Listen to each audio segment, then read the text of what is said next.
Hello student, how are you all? I hope you all are fine at home. Today my topic is data collection. That is going to start about the data collection. What is the data collection? When you collect the data of any events, that is data.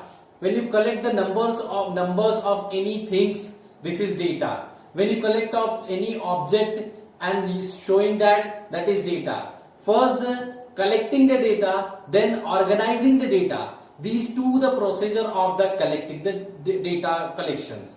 First, how when you collect the data or the data of event when you collect and how to organize it, you can that here I have some organizing data. If you collect the data, I collect the data of if exams are having in any class, so marks are given to the different student and different marks. So out of 50 marks, how many students are getting? That is, these are the collecting data. So how you will organize it? Suppose you will organize it. First, you write the roll number of the student. First, then name of the student. Then marks out of 50. And then again, now roll number 1, that is Ajay. Ajay got 23 marks out of 50. Roll number 2, Aman. Aman got 35 marks out of 50. This is the organizing of data. Collecting of data, this is marks. And organizing of data, this is the table. How to organize the data. Next one is Ashish. Ashish got 48 marks out of 50. Next one is Dipti. Dipti got 30 marks out of 50. This is the Dipti got 30 marks out of 50. Now next one is Faizan. Faizan got 25 marks out of 50. This is the organizing of data. How to, when you collect the data, then you organize the data. And this is the procedure of organizing the data. Next, one more examples of organizing data. That is roll number 3 is Ashish. Got 48 marks out of 50. Roll number 6 is Govind. Got 46 marks out of 50. This is the organizing of data. Student, have clear your doubt. If you have any doubt, then please ask me very clearly that you didn't understand about the data collection. Data collection is a two main procedures. That is the first, collecting the data. Second one is organizing the data. When you collect the data, and this is the organization system of the data. That is the, now I am going to start the arithmetic mean of the data. Arithmetic mean, that is average of data. How to find the average of data? The formula of arithmetic mean is,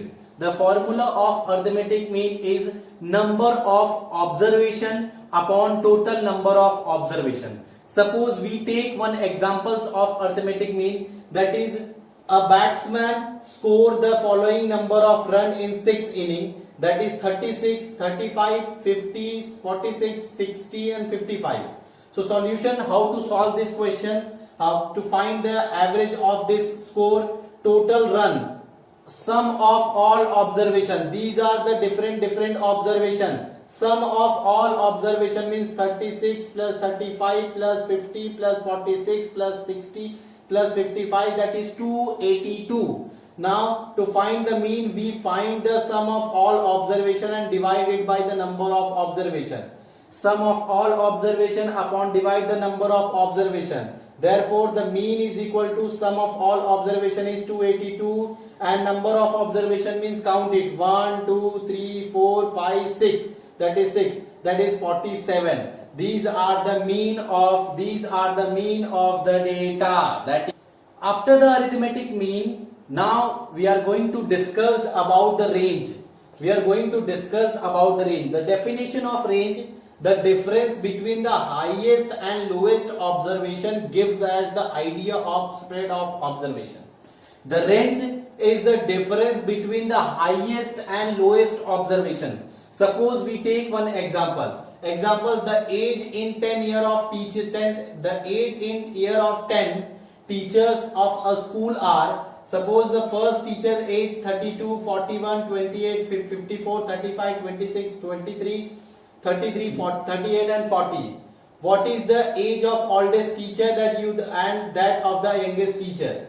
arranging this data of the ascending or descending order. So we arrange it the ascending order and find first one is who is the oldest teachers.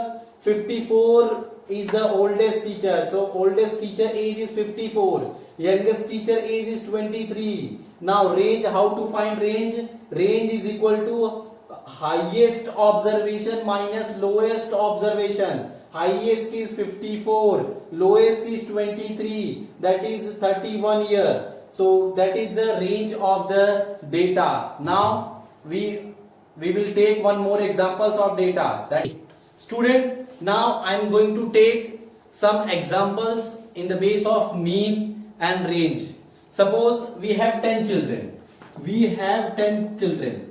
We have 10 children and the marks of children, 10 children. And the marks of children is 10, 11, 9, 8, 15, 17, that is 1, 2, 3, 4, 5, 6, 19, 21 and 7, 16 and 14. These are the marks of student out of 30. How to find the mean? Mean is equal to sum of all observations. Sum of all observation upon number of observation. Upon number of observation. Then sum of 10 plus 11 plus 9 plus 8 plus 15 plus 17 plus 19 plus 21 plus 16 plus 14. 1, 2, 3, 4, 5, 6, 7, 8, 9, 10. And upon 10, that is number of observation. 4, 1, 5, 5 plus 9, 14, 14, 7, 21, 21 plus 5, 26, 26 plus 8, that is 0, 8. 26 plus 8, 34, 34 plus 9. 34 plus 9 is 34 plus 9, 43, 43, 44, that is 4. And carry 4, that is 4 plus 1, 5, 6, 6 to 8, 8, 1, 9, 9 and 10, 10, 11, 11, 12 and 13. 13, that is 134 upon 10, that is 13.4. This is the mean of the data. Now we'll take one examples of range. That is range. These are the data. Suppose we have range. Suppose we have data of 5 students. That is 15, 16, 19, 12, 11.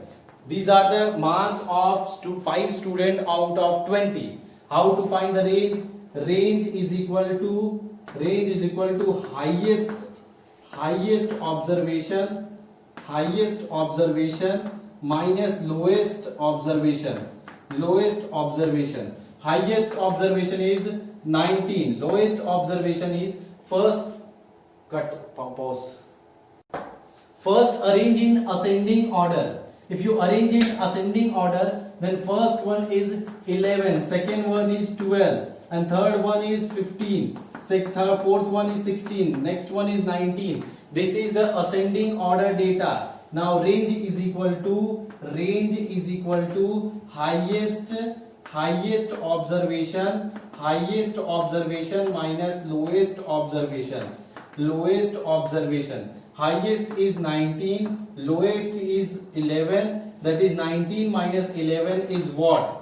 8. So range is 8. That's it, student. This was the introduction of data collection. In the next video we will discuss about the median and mode. Good luck.